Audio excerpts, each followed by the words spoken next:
దేవునికి స్తోత్రం కలుగును గాక. ప్రియ దేవుని బిడ్డలారా, ఈ శ్రమల ధ్యానాల్లో రెండవ రోజున మనము దేవుని యొక్క పాదాల దగ్గర చేరి ఉండి, ఆయన మన కొరకు ఈ లోకానికి వచ్చి ఆయన చనిపోయాడని, ఆయన ఈ లోకంలో తన ప్రాణాన్ని మన కొరకు పెట్టడానికి వచ్చాడని, ఈ శ్రమలను ఆయన మన కొరకు పొంది మనల్ని విమోచించాడని మనము ఈ యొక్క శ్రమల ధ్యానాల్లో దినదినము కూడా ఈ 40 దినాలు ప్రభువు దగ్గర గడుపుతూ దేవునితో ముందుకు సాగబోతూ ఉన్నాం. అయితే నిన్న దినాన భస్మ బుధవారం అని చెప్పుకున్నాం. ఎందుకంటే ఈ యొక్క లెంట్ సీజన్లో మొదటి దినము మన కొరకు ప్రభువు యొక్క సన్నిధిలో దేవునికి దగ్గరగా రావటానికి పశ్చాత్తాపం కలిగి ఉపవాసం ఉండి ప్రార్థన చేసి దేవునిలో మనం బలవంతంగా ముందుకు సాగాలని జ్ఞాపకం చేసుకున్నాం. ఆ యొక్క శ్రమల ధ్యానాల్లో మొదటి రోజు అది. అయితే ఈ రెండవ రోజున యేసుక్రీస్తు వారు ఈ లోకానికి ఎందుకు వచ్చారు, ఎందుకు ఆయన చనిపోయాడు అన్న విషయాల్ని మనము జ్ఞాపకం చేసుకొని వాటిని ధ్యానం చేయబోతా ఉన్నాం అన్నమాట. దేవుని యొక్క లేఖనాల్లో జాగ్రత్తగా మనం గమనిస్తూ ఉన్నప్పుడు దేవుడు అంటే యేసుక్రీస్తు వారు మనల్ని ప్రేమించాడు అని చెప్తున్నాడు. దేవుడు మనల్ని ప్రేమించాడని జ్ఞాపకం చేస్తున్నాడు. ప్రేమ అనేది ఎలాంటిదయ్యా అంటే మరణము పొందటానికి కూడా ఇష్టపడేదిగా ఉంటుంది. ప్రేమ అంటే అది పైకి కనపడేది కాదు. ప్రేమ అనేది చాలా రకాల ప్రేమలు మనకి లోకంలో చూస్తూ ఉంటాము. దేవుని యొక్క సన్నిధిలో ఒకటే ఒక ప్రేమ, అదేంటంటే అగాపే అని జ్ఞాపకం చేస్తున్నాడు. అది దైవ సంబంధమైన ప్రేమ, దేవుడు లోకం కొరకు చూపించినటువంటి ఆ ప్రేమ అని చెప్తున్నాడు. ఆ తర్వాత ఫిలియో అనేది ఒకటి ఉంది. ఆ ఫిలియో అనగా సహోదర ప్రేమ లేదా ఒకరి ఎడల ఒకరి ప్రేమ అది. ఆ తర్వాత ఎరోస్ అనేది ఉంది, అంటే అది రొమాంటిక్, అంటే ఒక స్త్రీ పురుషుల మధ్యలో కలిగేటువంటి ప్రేమ. అయితే దేవుడు మనల్ని ఎలా ప్రేమించాడయ్యా అంటే అగాపే అని జ్ఞాపకం చేస్తున్నాడు. అది ఎంతో బలమైనటువంటి ప్రేమ అంటున్నాడు. ఆ ప్రేమ ఆయన్ని లోకానికి తీసుకొని వచ్చింది. ఆ ప్రేమ ఆయన్ని మన కొరకు సిలువకు అప్పగించింది. ప్రేమ అనేది అది ఎలాంటిది అంటే దేవుడు మనల్ని ఎంతగా ప్రేమించాడంటే ఆయన మరణము పొందినంతగా మనల్ని ఆయన ప్రేమించాడని దేవుని వాక్యం ద్వారా దేవుడు మనకి ఇక్కడ జ్ఞాపకం చేస్తున్నాడు అనమాట. అందుకే ఈరోజు మొదటి యోహోను రాసినటువంటి పత్రికలో 3వ అధ్యాయమందు 16వ అధ్యాయం మనం చదువుతున్నట్లయితే, ఆయన మన నిమిత్తము తన ప్రాణము పెట్టి ఉన్నాడు కనుక దీనిని బట్టి ప్రేమ ఎట్టిదన్నది మనము తెలుసుకొనుచున్నాము అని జ్ఞాపకం చేస్తున్నాడు. హల్లెలూయా. ప్రేమ అనేది ఎలాగ మనకు తెలియచేయబడింది, దేవుడు ప్రేమిస్తున్నాడని మన జీవితాలకి ఎలాగ తెలుస్తుందంటే ఆయన మనల్ని ప్రేమించడానికి ఒక నిదర్శనాన్ని చూపించాడు. ఆ నిదర్శనం ఏదయ్యా అంటే ఆయన ప్రాణాన్నే మన కొరకు పెట్టాడని చెప్తున్నాడు. ప్రేమ అనేది 2 రకాలుగా మనం చెప్పుకోవాలి. ఒకటి కండిషనల్గా ఉంటుంది, రెండవది అన్కండిషనల్ ప్రేమ. మొదటిది కండిషనల్ అంటే అది పొత్తు కలిగినటువంటిది. నీవు నన్ను ప్రేమిస్తే నేను నిన్ను ప్రేమిస్తాను. ఇది మనుషుల యొక్క ప్రేమ. ఎవరైతే మనల్ని ప్రేమిస్తుంటారో వాళ్ళని మనము ప్రేమిస్తాము. మనల్ని ప్రేమించిన వారిని మనం ఎప్పుడు కూడా ప్రేమించము. అది కండిషనల్ ప్రేమ. అది రెండోది అన్కండిషనల్ ప్రేమ. అదంటే ఎలాంటి నిబంధన లేనటువంటి ప్రేమ, ఎలాంటి ఒడంబడిక లేనటువంటి ప్రేమ. అది మనుషులుగా మనం చేయలేము, అది దేవుడు ఒక్కడ మాత్రమే చేయగలిగిన ప్రేమ. ప్రేమ ఆయనకి మనం ఆయన ప్రేమించితే కానీ ఆయన మనల్ని ప్రేమించలేదు. ఆయన మనకి జీవితాలకి ఆయన ప్రేమనిచ్చాడు. ఎలా ఇచ్చాడయ్యా అంటే మనము మొదట ఆయనను ప్రేమించలేదు, కానీ ఆయనే మొదట మనలను ప్రేమించును అని యోహోను గారు రాస్తూ వచ్చారు. మనం కాదు ప్రేమించింది ఆయన్ని, ఆయన మనల్ని ప్రేమించాడు కనుక మనం ఆయన్ని ప్రేమిస్తున్నాము అని చెప్తున్నాడు. అందువల్ల ఇక్కడ దేవుని యొక్క ప్రేమ, యేసుక్రీస్తు వారి యొక్క ప్రేమ అది అన్కండిషనల్ ప్రేమ అన్నమాట. అందులో ఎలాంటి షరతులు లేవు, అందులో ఎలాంటి ఒడంబడిక లేవు. ఆ ప్రేమలో ఎప్పటికి కూడా ఎలాంటి వేషధారణ అనేది లేదు అని జ్ఞాపకం చేస్తున్నాడు. ఇక్కడ దేవుని యొక్క ప్రేమలో ఏముందయ్యా అంటే కార్యాలు మాత్రమే ఉంటాయి, క్రియ ఉంటుంది. మనుషుల ప్రేమలో లేకపోతే కండిషనల్ ప్రేమలో ఏముంటాయి అంటే మాటలు మాత్రమే ఉంటాయి, కానీ క్రియ అనేది ఉండదు అని చెప్తున్నాడు. కనుక దేవుడు మన ఎడల తను మాట మాట్లాడి ఆయన మనల్ని ప్రేమించాలని చెప్పలేదు. ఆయన క్రియ చేసి మనల్ని ప్రేమించానంటున్నాడు. ఎలాగంట? సువార్తలో 3వ అధ్యాయం 16వ వచనంలో మనందరికీ బాగా తెలిసినటువంటి మాట, దేవుడు లోకమును ఎంతో ప్రేమించను కాగా తన అద్వితీయ కుమారునిగా పుట్టిన వాని యందు విశ్వాసముంచు ప్రతి వానికి నశింపక నిత్య జీవము కలుగునట్లుగా ఆయన తన కుమారుడైన యేసుక్రీస్తు వారిని భూలోకానికి పంపించాడు అని రాస్తున్నాడు. ఎవడు కూడా నశించడం ఆయనకి ఇష్టం లేదు కనుక, ఎవడు కూడా చనిపోవడం వానికి ఇష్టం లేదు కనుక ఆయన ఏం చేస్తాడంట, తన ప్రియ కుమారుణ్ణి లోకానికి పంపించాడు. కారణం ఏంటి? అందులో దేవుడు ప్రేమించాడు లోకాన్ని అని చెప్తున్నాడు. దేవుడు లోకాన్ని ప్రేమించాడు కనుక లోకం అనేది నాశనానికి వెళ్లకుండా ఏం చేశాడు? తన కుమారుని పంపాడు. ఆ కుమారుని ఎందుకు పంపాడయ్యా? ఆయన కూడా లోకాన్ని ప్రేమించడానికి వచ్చాడు. ఎంతగా ప్రేమించాడయ్యా అంటే ఆయన తన ప్రాణం పెట్టే అంతగా మనల్ని ప్రేమించాడు అని జ్ఞాపకం చేస్తున్నాడు. దాని కొరకే రోమపత్రిక 5వ అధ్యాయం 8వ వచనంలో, అయితే దేవుడు మన ఎడల తన ప్రేమను వెల్లడిపరుచుచున్నాడు, ఎట్లనగా మనం ఇంకనూ పాపులమై ఉండగానే క్రీస్తు మన కొరకు చనిపోయెను. హల్లెలూయా. ఏం చేస్తాడు? దేవుడు తన ప్రేమను ఎలాగ వెల్లడి చేశాడట? మనం ఇంకా పాపులుగా ఉండగానే మన కొరకు యేసుక్రీస్తు వారి లోకానికి వచ్చి ఆయన ప్రేమను చూపించాడు. ఎలాగా? ఆయన మన కొరకు చనిపోయాడు అని చెప్తున్నాడు. ఎప్పుడు చనిపోయాడు అంటే లోకమంతా కూడా ఆయన్ని ఎరిగే వరకు ఆయన ఉండలేదు. లోకమంతా కూడా పాపములో నుంచి బయటకు వచ్చే వరకు ఆయన ఉండలేదు. లోకమంతా కూడా నీతిమంతులుగా అయ్యే వరకు ఆయన ఉండలేదు.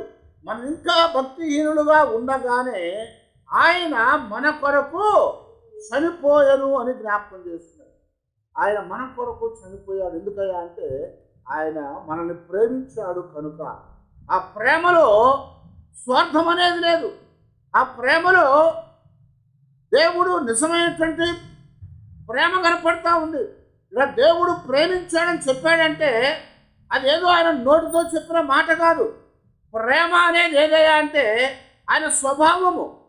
ప్రేమ అనేది దేవుని స్వభావము. ప్రేమ అనేది ఆయన యొక్క గుణలక్షణము, ఆయన తత్వం. అది ఆయన లక్షణం. అది ప్రేమ. ఆయన స్వభావము ప్రేమించడం, ఆయన తత్వమే ప్రేమై ఉన్నది.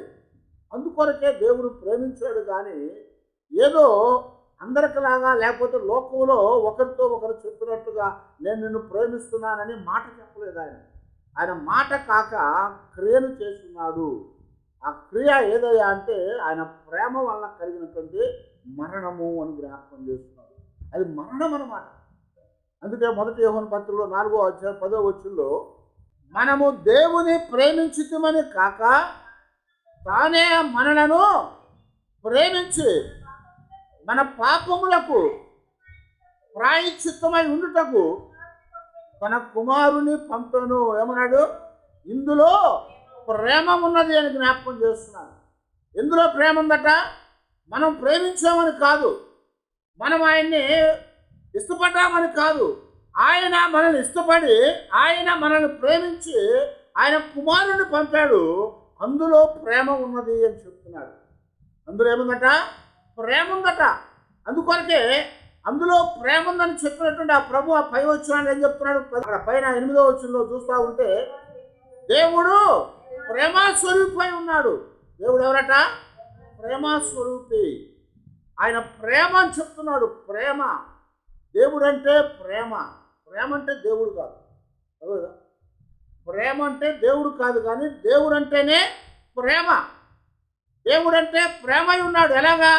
ఆయన మనల్ని ప్రేమించి మన కొరకు లోకానికి వచ్చి మనము పాపులుగా ఉండగానే, భక్తిహీనులుగా ఉండగానే మన కొరకు ఆయన చనిపోయాడని చెప్తున్నాడు. మన కొరకు ఆయన చనిపోయాడు. ఎందుకు చనిపోయాడు అంటే మనల్ని ప్రేమించాడు కనుక మన కొరకు ఆయన చనిపోయాడు. మనల్ని ప్రేమించాడు కనుక మనము మరణించడం ఆయనకి ఇష్టం లేక ఆయన మన కొరకు చనిపోయాడు. మనము చనిపోవటం ఆయనకి ఇష్టం లేదు. ఏ ఒక్కడు కూడా చనిపోవడం నాకు ఇష్టం లేదని చెప్తున్నాడు. భక్తిహీనుడు తన భక్తిహీనతను బట్టి చనిపోవటం నాకు ఇష్టమా అని అడుగుతా ఉన్నాడు దేవుడు. ఏ ఒక్కడు కూడా చనిపోవటం అనేది దేవునికి ఇష్టమైనది కాదు.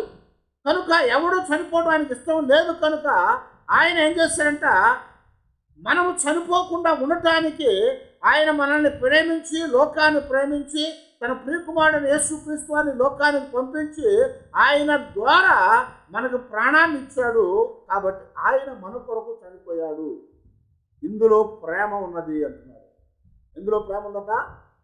యేసుక్రీస్తు వారిని మన కొరకు ఈ లోకానికి పంపటంలో దేవుని ప్రేమ ఉంది. అందులో యేసుక్రీస్తు వారు మనం భక్తిహీనులుగా ఉండగానే మన కొరకు చనిపోవటంలో అందులో ప్రేమ ఉంది.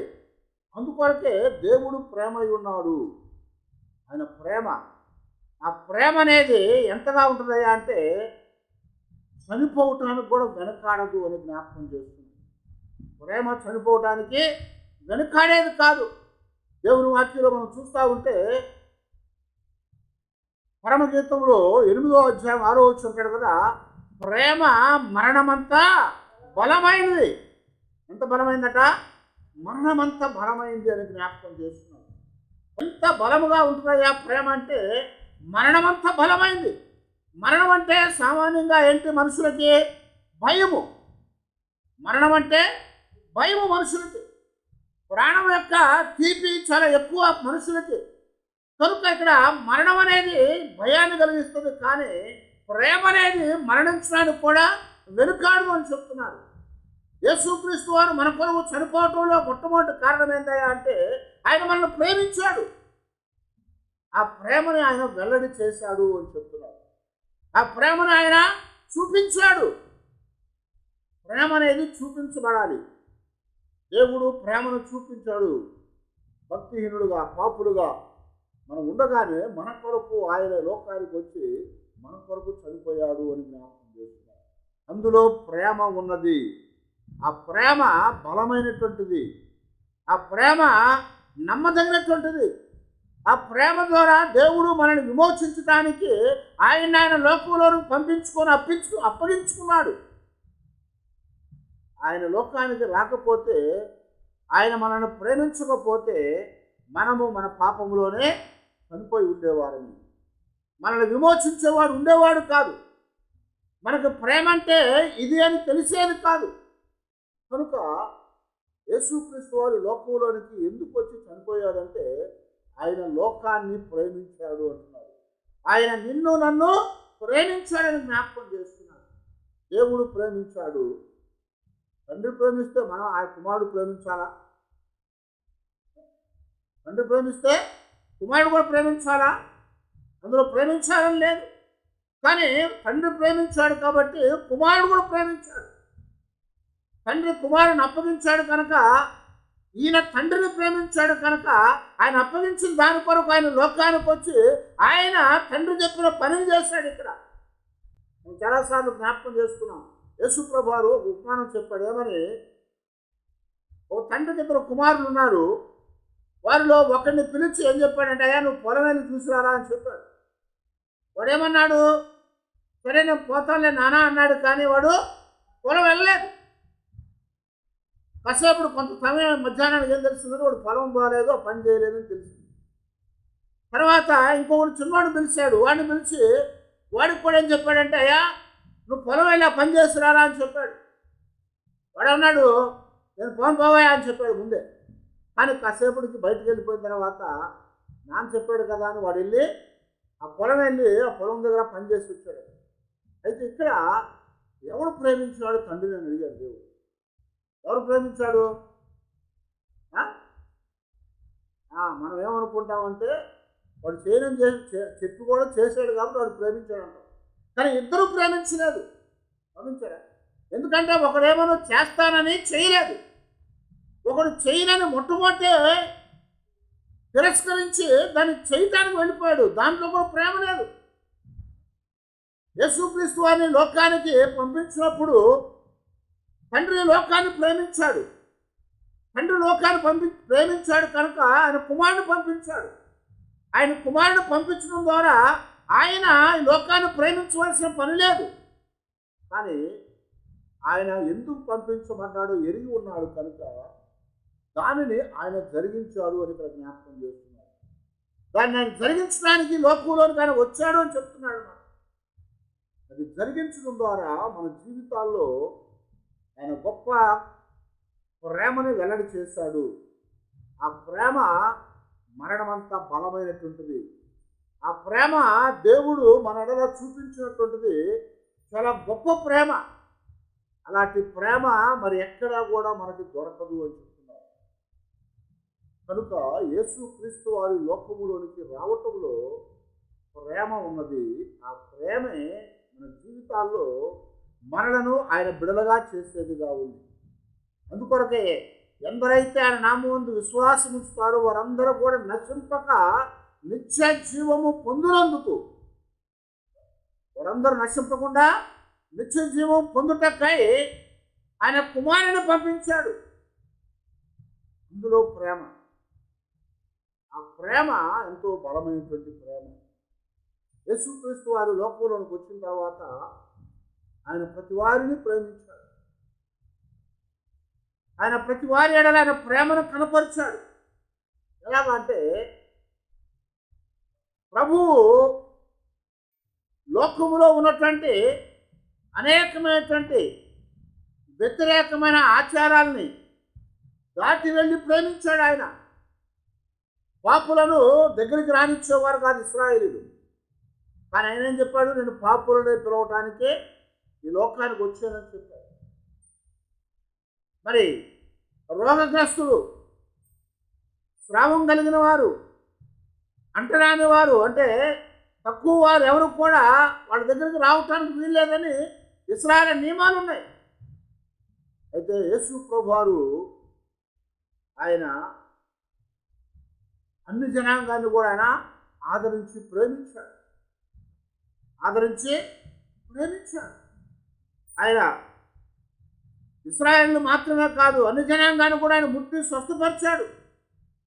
ఆయన దగ్గరకు వచ్చినటువంటి అనేక మందిని ఆయన బాగు చేశాడు. అందులో ప్రేమ ఉంది. ఆయన ముట్టుకున్నాడు, బాగు చేశాడు, అందులో ప్రేమ ఉంది. ఆయన కనికరపడ్డాడు, వాళ్ళకి జాలి పడ్డాడంటే అందులో ప్రేమ ఉంది. ఆయన మరి కుష్ఠరోగులను దగ్గరకు వచ్చినప్పుడు వాళ్ళని తాకాడు. కుష్ఠరోగులు రోడ్డు మీదకి వస్తే ఏం చేయమన్నారు? రాళ్ళు కొట్టి చంపాలని ధర్మశాస్త్రం రాశాడు మోసేగారు. కానీ ఆయన రాళ్ళు పెట్టి కొట్టలేదు. ఏం చేశాడు? వాళ్ళని ముట్టుకొని స్వస్థపరిచాడు. పాపములో ఉన్నవాళ్ళు వచ్చినప్పుడు రాళ్ళు పెట్టి కొట్టి చంపాలని ధర్మశాస్త్రం చెప్పింది. కానీ పాపములో పట్టబడి వచ్చినప్పుడు ఏం చేశాడు? ఆయన రాళ్ళు పెట్టి కొట్టలేదు, కానీ ఆమె మీద ప్రేమను చూపించాడు.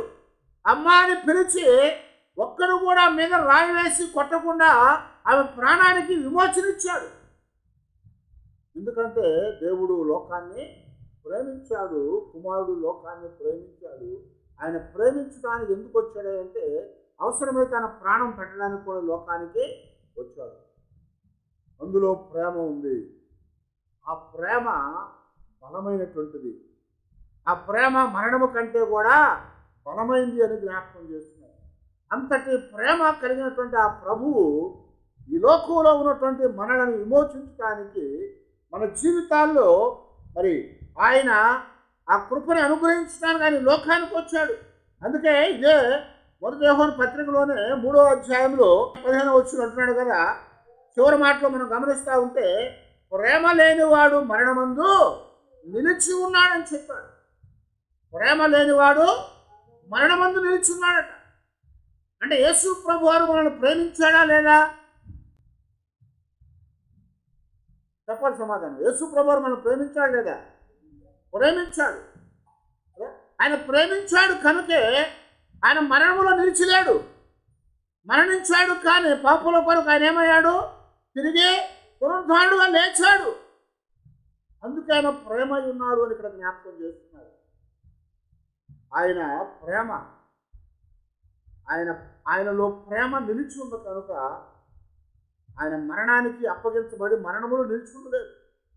ఆయన తిరిగి పునరుద్ధానుడుగా లేచి ఆయన మనతో ఉండేటువంటి భాగ్యము, అవకాశము మనకు అనుగ్రహించాడు అని చెప్తున్నాడు. అందువలన దేవుని యొక్క సన్నిధిలో ఆయన మనల్ని ప్రేమించాడు. ఆ ప్రేమ మనకు వెల్లడి చేశాడు. ఆ ప్రేమ మరణించడానికి కూడా వెనుకాడలేదు. ఆ ప్రేమ మరణించడానికి వెనుకాడలేదు. మనము కాదు కానీ ప్రేమించింది ఆయన మనల్ని ప్రేమించాలని చెప్తున్నాడు. మనం ఆయనను మొదట ప్రేమించలేదు, కానీ ఆయన మనల్ని ప్రేమించి ఉన్నాడు.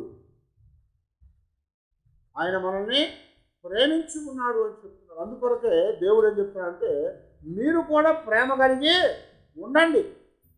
మీరు కూడా ప్రేమ కలిగి ఉండండి. ఆ ప్రేమ కలిగి ఉండాలంటే దేవుని మనం కలిగినటువంటి వారంగా మనం ఉండాలి. దేవుడు అంటే క్రీస్తు మన నిమిత్తం ఈ లోకానికి వచ్చి ఆయన మన కొరకు ఆయన చనిపోయాడు. ఆయన మన కొరకు తన ప్రాణాన్ని పెట్టాడు. ఆయన ప్రేమ మన యందు సంపూర్ణము చేశాడు అని చెప్తున్నాడు. మొదటి యోహాను పత్రికలోనే 4వ అధ్యాయంలో 12వ వచనంలో ఎలా చేశారయ్యా అంటే, ఆయన మన నిమిత్తము తన ప్రాణాన్ని పెట్టాడు అని చెప్తున్నాడు. ఆయన ప్రాణాన్ని పెట్టి మనల్ని విమోచించాడు. ఆ ప్రాణాన్ని పెట్టడం ద్వారా ఆయన ప్రేమ వెల్లడి చేయబడింది. ఆయన చనిపోవటం ద్వారా ఆయన ప్రేమ మన ఎడల వెల్లడి చేయబడింది. అందుకొరకు ఆయన లోకానికి వచ్చి మన నిమిత్తం ఆయన చనిపోయాడని జ్ఞాపకం చేస్తున్నాడు. మనం ఇంకా గమనిస్తూ ఉన్నట్లయితే ఎఫెసీయులకు రాసిన పత్రికలో మొదటి అధ్యాయమందు 6వ వచనంలో మనం గమనిస్తూ ఉంటే చివరి భాగంలో అక్కడ జగత్తు పునాది వేయబడక మునిపే ప్రేమ చేత ఆయన మనలను క్రీస్తులో ఏర్పాటు చేసుకున్నాడని చెప్తున్నాడు. అంటే అందులో ప్రేమ ఉంది అంటున్నాడు. మనల్ని ఎరగక మునిపే ఆయన మనల్ని ఏర్పాటు చేసుకున్నాడు. మనం పుట్టక మునిపే మనల్ని ఆయన ఎన్నుకున్నాడట. పుట్టినాక పెద్ద అయిన తర్వాత ఎన్నుకోవటం వేరు. అయితే ఇక్కడ మనము పుట్టక మునిపే, జగత్తుకి పునాది వేయబడక మునిపే ఆయన మనల్ని క్రీస్తులో ఏర్పాటు చేసుకున్నాడు. ఎందుకంటే మనల్ని ప్రేమించాలి అని, మనకు ఆయన ప్రేమను పంచాలని. ఆయన ఎంతగా ప్రేమించాడయ్యా అంటే మరణము పొందినంతగా మనల్ని ప్రేమించాడు.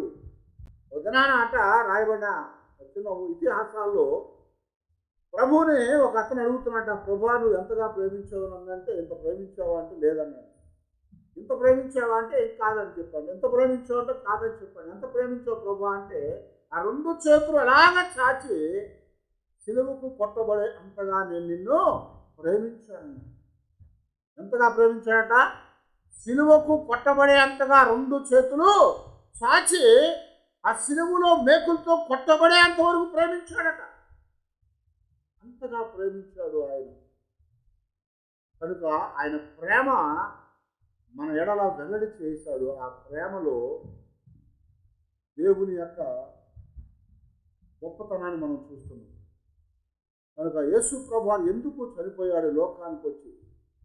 ఆయన చనిపోవటంలో పరమార్థం ఏంటయ్యా అంటే, ముఖ్యమైన విషయం ఏదంటే ఆయన చనిపోవటంలో మొట్టమొదటిది ఆయన ప్రేమించేవాడుగా ఉన్నాడు. ఆయన ప్రేమై ఉన్నాడు. ఆయన ప్రేమ మరణానికి కూడా అప్పగించుకోవడానికి వెనుకాడలేదు. ఎందుకని ఇక్కడ దేవుడు జ్ఞాపకం చేస్తున్నాడు, దేవుడు ప్రేమై ఉన్నాడు, దేవుడు ప్రేమ స్వరూపి అని చెప్పాడు. ప్రేమే ఒక స్వరూపంగా ఈ లోకానికి వచ్చింది. స్వరూపం అంటే ఏంటి? స్వరూపం అంటే ఆకారం. స్వరూపం అంటే ఒక ఆకారం. ప్రేమ ఎలాగుంటుందయ్యా అంటే మనం చూపించలేము. అవునా? ప్రేమ ఇట్లా ఉంటుందని చెప్తామా? చెప్పలేవు. ప్రేమ అనేది మాటల్లో కనపడేది కాదు. ప్రేమ అనేది మనం చూపించేది కాదు. ప్రేమని ఎవడు కూడా మరొకడికి భౌతికంగా చూపించలేడు. కానీ ప్రేమ అంటే ఏదంటే ఒక స్వరూపంగా వచ్చిన యేసుక్రీస్తు వారిని మనం చూపించవచ్చు. అందుకనే యేసుక్రీస్తు వారు ప్రేమ స్వరూపై ఉన్నాడు అని దేవుని లేఖనాల్లో మనకు రాస్తున్నారు. ఆయన ప్రతి వారిని ప్రేమించాడు అంటున్నారు. ఎవరిని ప్రేమించాట? అందరినీ ప్రేమించాడు. ఆయన్ని ప్రేమించిన వాళ్ళని ప్రేమించాడు. ఆయన్ని ప్రేమించిన వారిని ప్రేమించాడు. చివరికి ఆయన తనను ద్వేషించేవాడిని కూడా ప్రేమించాడు. ఇస్కరియోతు యోధ యేసు ప్రభువుని అప్పగిస్తాడని ప్రభువుకు తెలియదా? తెలుసు. అందుకు మొట్టమొదటి రాయబడుతుంది, ఆయన ఎవడై ఉన్నాడో కూడా ఎరిగి వాడిని శిష్యుడుగా చేర్చుకున్నాడు. ఇస్కరియోతు యోధ ఎవడో కూడా ఎరిగి వాడిని శిష్యుడిగా చేర్చుకున్నాడు. ఓ దినాన వాడు అప్పగిస్తాడని తెలుసు ప్రభువుకి, కానీ వాడిని ప్రేమించాడు.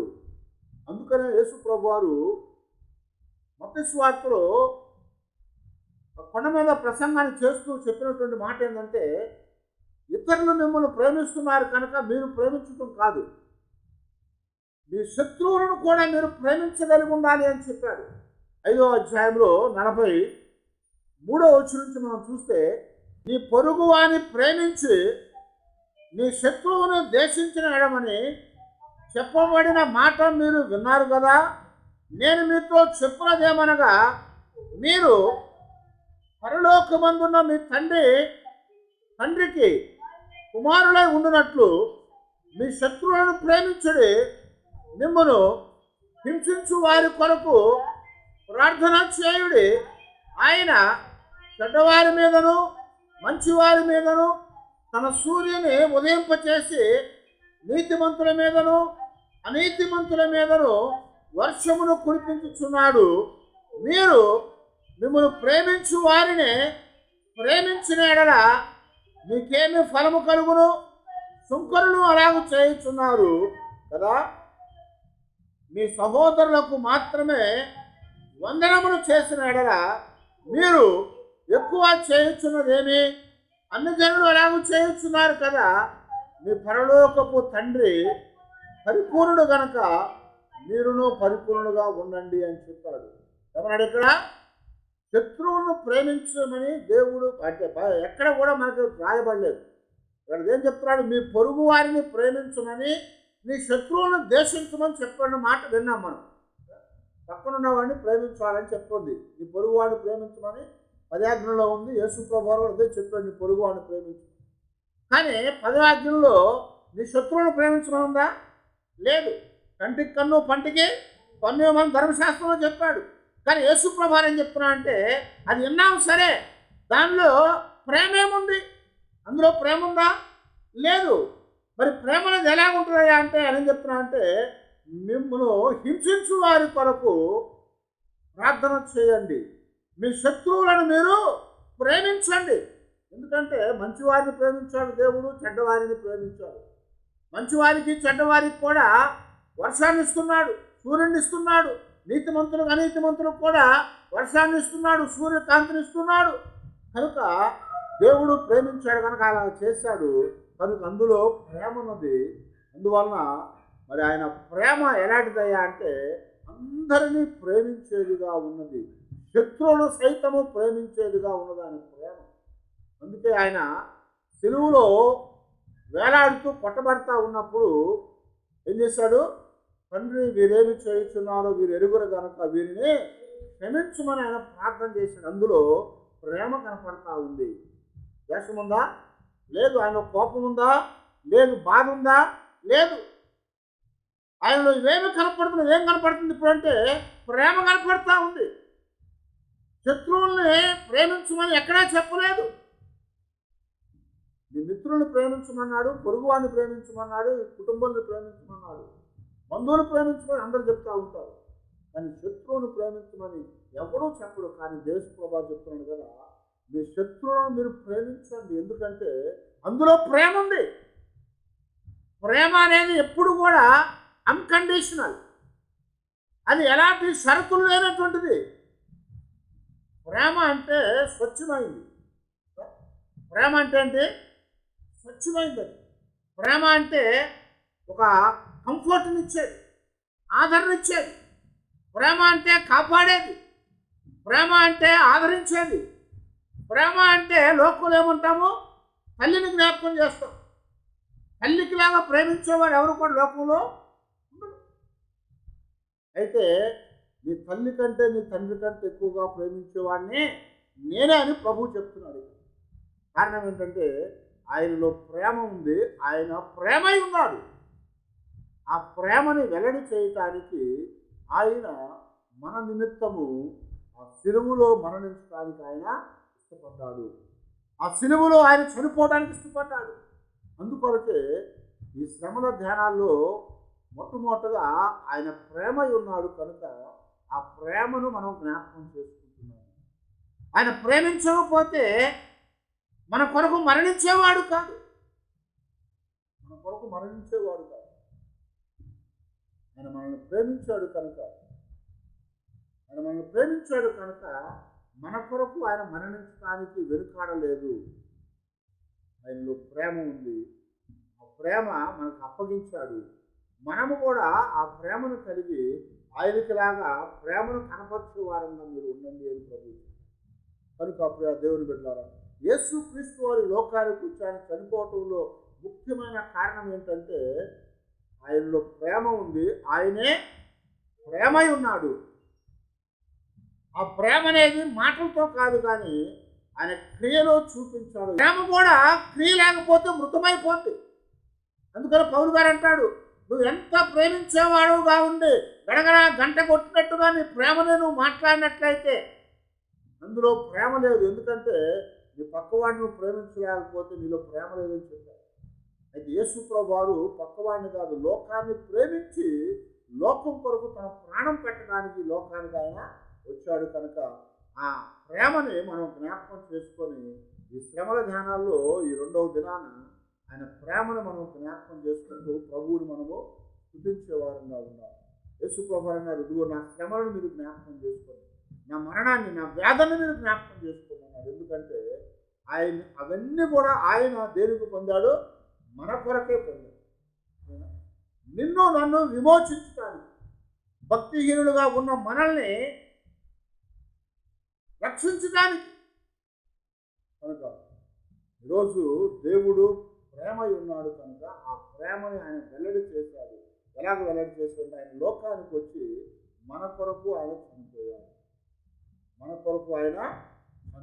కనుక ఆయన ప్రేమై ఉన్నాడన్న వాస్తవాన్ని దేవుడు జ్ఞాపకం చేశాడు. కనుక ఈరోజు మనము ఆ ప్రేమని, అగాపేని మనం జ్ఞాపకం చేసుకొని ఆ ప్రభువుని మనం స్తుతించి దేవుడు మన కొరకు పొందిన శ్రమలను, ఆయన మన కొరకు పొందిన వేదనను, మన కొరకు పొందిన దెబ్బలను, మన కొరకు పొందినటువంటి ఆ గొప్ప శోధనంతను బట్టి మనము దేవుడిని స్తుతించి ఆయన మహింపరిచి ఆయన పాదాల దగ్గర, ప్రభా భక్తిహీనుడైన నన్ను ప్రేమించినందుకు నీకు వందనాలు, పాపినైన నన్ను ప్రేమించినందుకు నీకు వందనాలు, దేవా అదిగో అనర్హులను అనీతిమంతులను నన్ను ప్రేమించినందుకు నీకు వందనాలు, నా కొరకు పరలోకాన్ని విడిచి ఈ భూమి మీదకి వచ్చి నిన్ను నీవు తగ్గించుకొని మరణము పొందినంతగా దేవా ఈ లోకంలో మా అందరి కొరకు నువ్వు అప్పగించుకున్నందుకు నీకు వందనాలు తండ్రి అని దేవుని దగ్గర ప్రార్థన చేసుకున్నాం. అందరు తల ఉంచి దేవుని సన్నిధిలో ప్రార్థన చేసుకున్నాం.